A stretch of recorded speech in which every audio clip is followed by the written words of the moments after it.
starting the day off. We have all these cars that we can drive. Hey. And he wants to take the one car. No. You can't do this. This one needs coolant. This one needs air in the tire.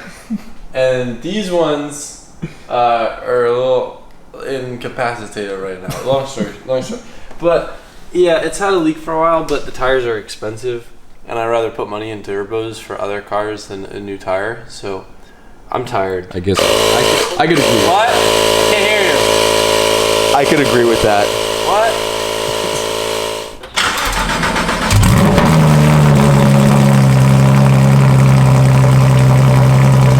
Yo, did he get that thing stuck? Is that what happened? Probably.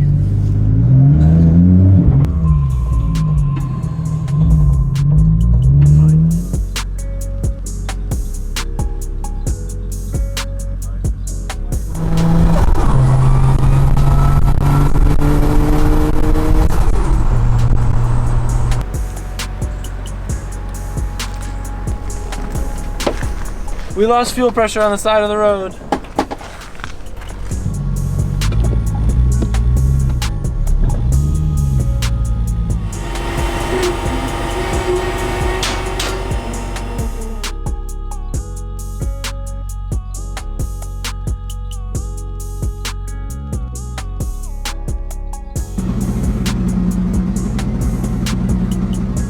We've made the maiden voyage to Titan Motorsports.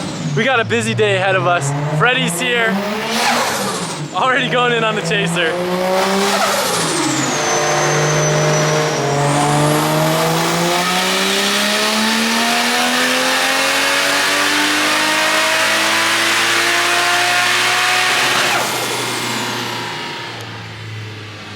That thing sounds so rad. So, as I told you guys in the last video, that car's on ECU Master now. It's got the turbo setup off the white car.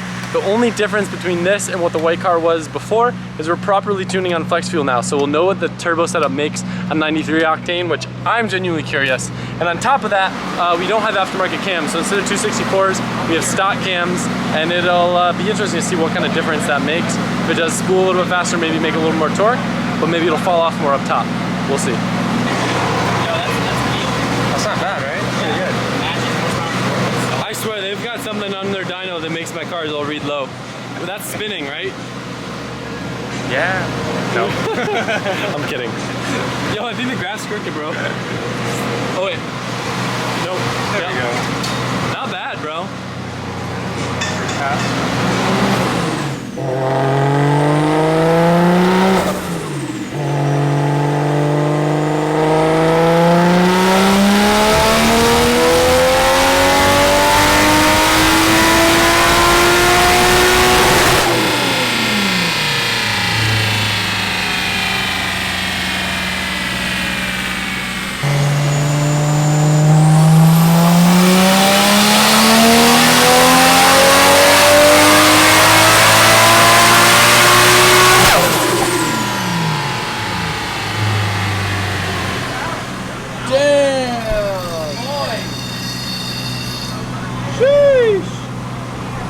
Clutch kickers, boy. Clutch kickers ain't ready.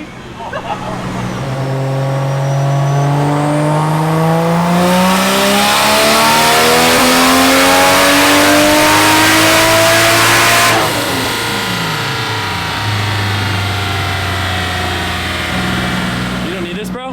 No, not today. As a tuner, is it like really nice when you have a quick release since technically you don't need the steering wheel? Oh, it's so nice. Yeah, I bet. A car I did Monday, I had to actually unbolt the guy's wheel because the laptop screen was underneath the steering wheel. So walk us through, compared to your usual setup when we're running E, do you have to be a lot more careful with 93 and? Yeah, I usually start a lot richer and a lot less timing. Got it. And then just work my way up until the motor's happy. So, what is your bets? My bets is, well, I'm hoping my goal today on this car on pump, if it can make 420/69 horsepower. I'll try 420. I've been on a roll lately. Yeah, I think it'll do it. I know it'll do it actually. I think it'll make 450, but 420/69 is the goal.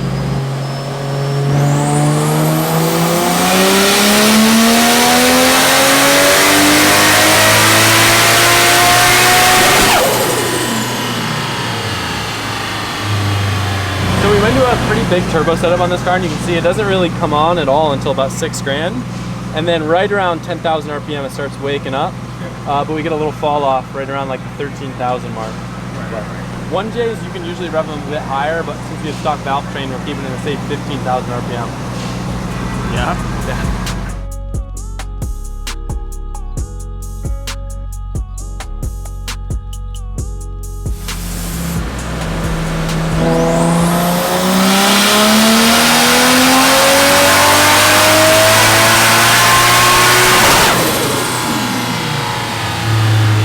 Alright, so I'm a little sad today.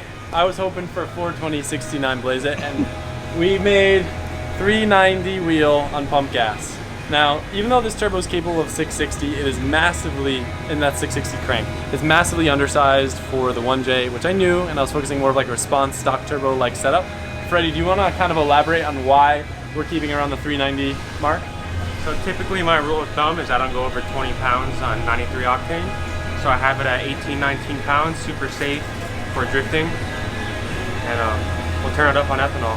So yeah, I think 20 pounds on E on the other car makes closer to like 500, and that's just because you can throw more timing at it. That and the other car has cams. So it'll be interesting to see once we put this car on E and max out the turbo, since we can with E, how close and how similar that graph will be to the other Chaser with the identical setup plus cams. Because if we don't really lose that much spool with cams and don't really lose that much mid-range, we might as well check some BC264s in this thing. So now we're going to go back here. We just had to drain a little bit of the 93 out. In this is Ignite Red, which is actually like super pure E90 ethanol. And putting this in will help us get the ethanol content up. Now Freddie, do you want to dump it all in at once, or do you want to do like a 50-50 blend, tune that, and then go up higher? Yeah, so we're doing like an E50 blend, and then the highest we can reach today. Typically, at least in my experience, tuners don't usually spend the time to do the 50-50 blend, and they'll just do one tune on 93 and then one tune with the 85 and then blend it that way. But I'm guessing the reason why you do that, Freddie, is it's more accurate. So if I do put a half tank of E in, it's not just kind of guessing where that blend would be, and you can target it more directly, because it doesn't have to be like a 50%, 50% blend, and it can kind of like, you can ramp it in, or like, it doesn't need to be linear, like, okay, you're in the middle, half and half for timing. You can have a little bit more or a little bit less. Is that accurate? Yeah, for the most part. You need like a minimum of E50 for the knock protection of ethanol. So I can be more aggressive on the timing with, E50 or E55 blend up to E80. It's very, very like similar. So we're gonna tune it on E50 and then tune it again on E85? Yeah, as high as we can get it. Hopefully we can get it to 90. So I'm gonna party.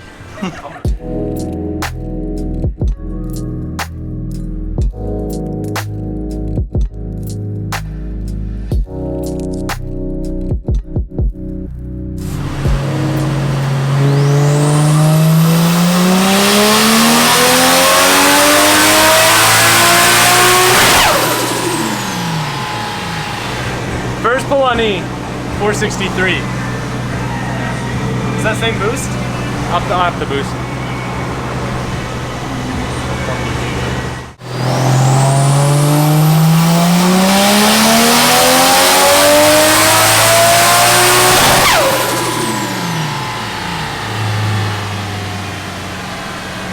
I just forgot. We never do the head gasket in this thing. Oh boy. Well, it has, the head gaskets are fine, but this thing's still stock head studs. I don't know if that's an issue with 1Js, but I just had him throw 34 pounds at it, and he didn't see me going like this. Because I was watching the coolant tank bubble, and I hope it's not because of that. Yeah.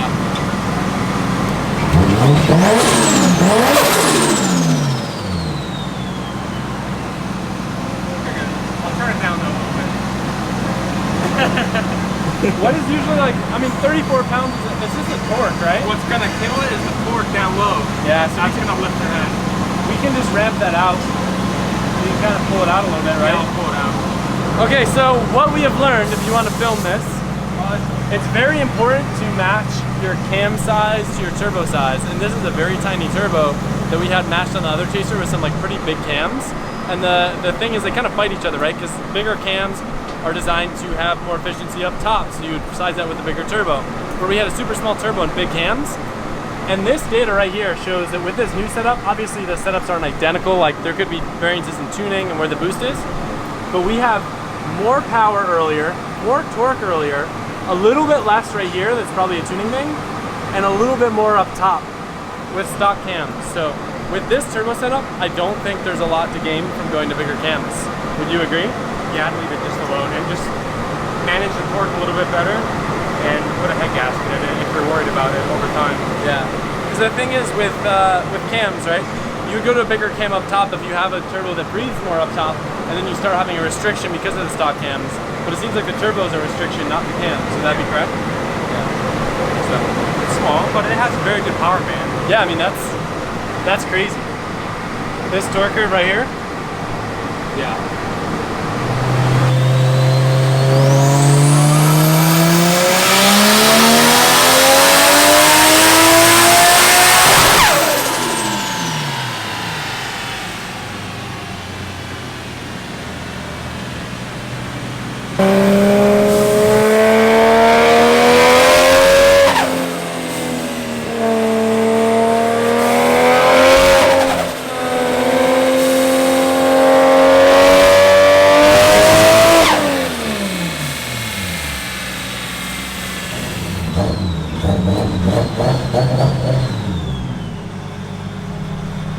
Alright, first initial impressions. Now I felt this setup before on the white car, but it didn't have the R154, and I think the longer gearing is going to suit it a little bit better. Ooh, sugar is my this excited. So excited. The funny thing is we're going to be tuning the E36 later that's going to make like quadruple the horsepower, but this thing's going to be so much more fun because it's a chaser. Oh my god. It is the weirdest feeling driving a car that it was identical to, I got so accustomed to this over drift week that to feel it pull like that, Yeah. that's weird. Dude, this thing is nuts now. It is bonkers. Dang. And Freddie, you think this is safe? What is? Power? I don't know. Yeah, it's good. This establishment. It's a Chaser JZ. We're good. Can I roll into it in third? Yeah. It's not gonna do anything weird? It may spin.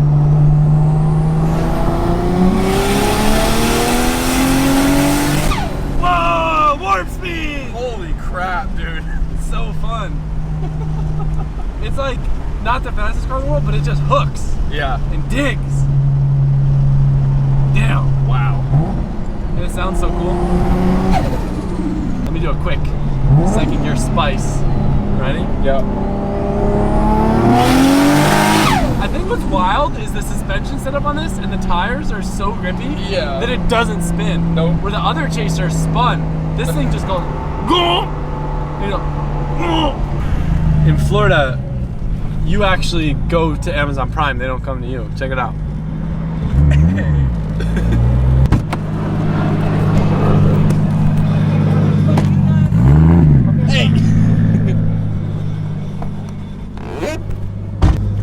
Ready? Let's see.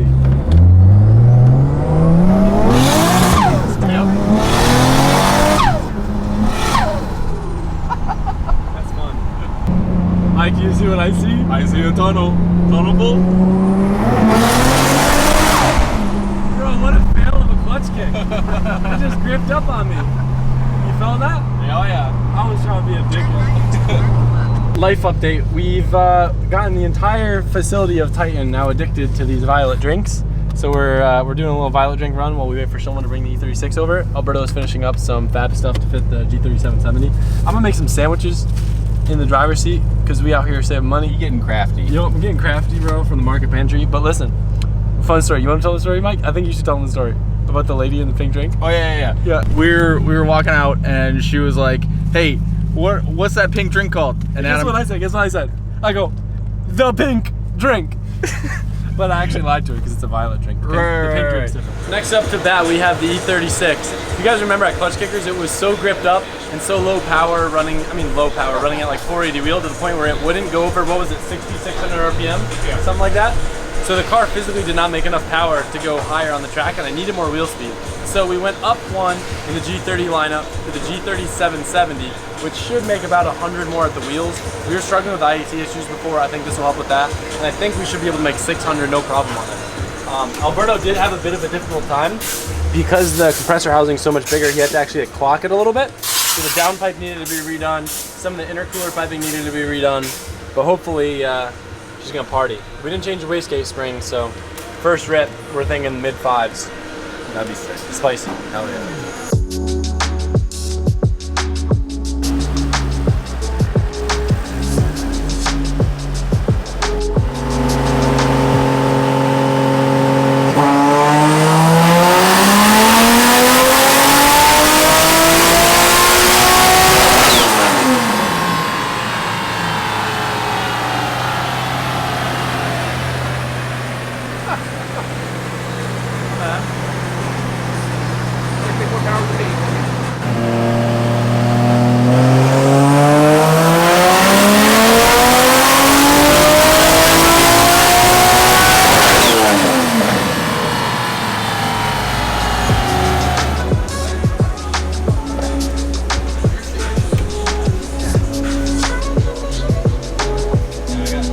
The issue we're trying to figure out now, this car's always been kind of laggy, especially when it had the 1J bottom end, and I think we've just been like remedying it with a 3-liter bottom end. But apparently, according to Freddie, the VVT is like acting very weird, and it's like 10 degrees below target. So that would translate to higher EGTs. I guess that wouldn't really affect spool, but it's affecting our top end power. It'll affect spool a little bit because they can't reach the target on the spool up.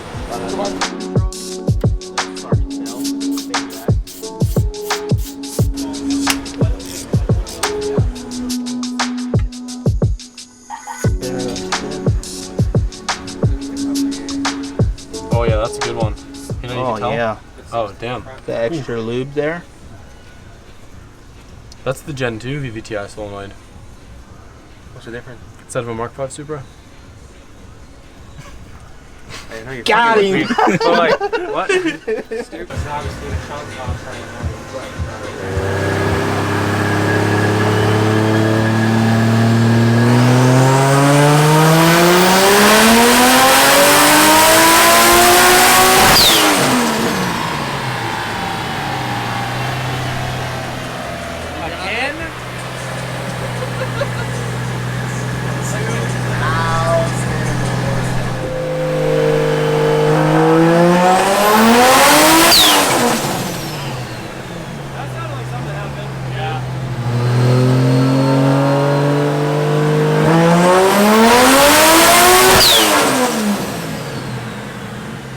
Something has been fixed. For sure. Wow.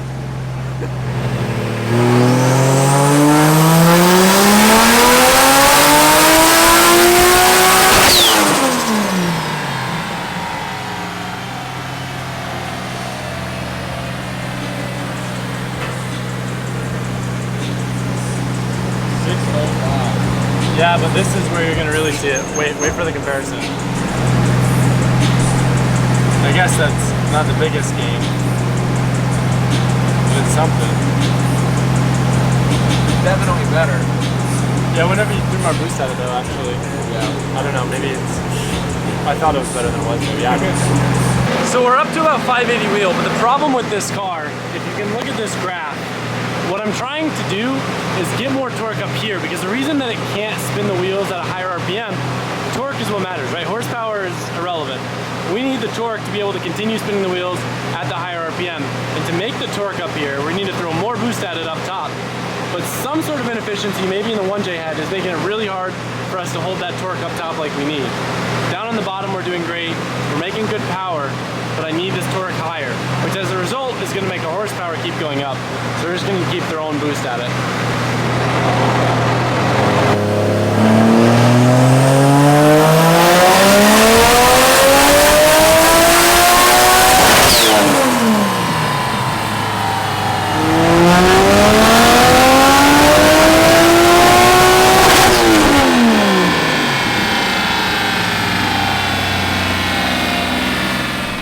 Finished up here, and we're not like super pumped on what's going on.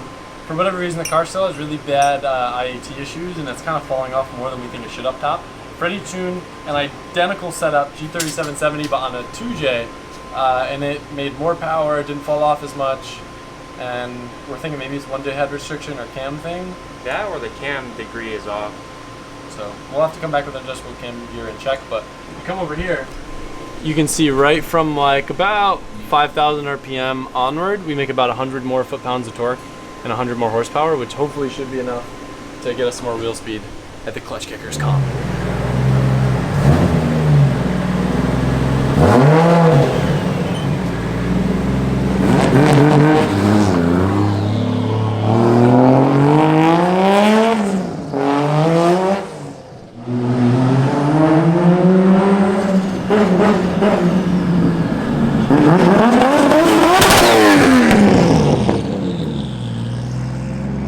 Adam wants to make a little ham and cheese.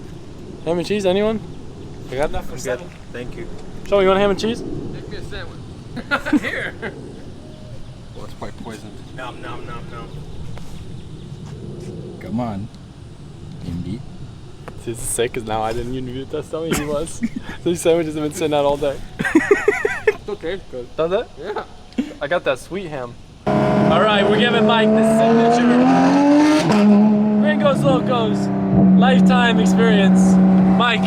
Yes, Gringos, do you approve? I do approve. Last time I had it was Open House 2018. I don't know if you guys have noticed, but I've actually been using a slightly different camera for my vlogging stuff as well.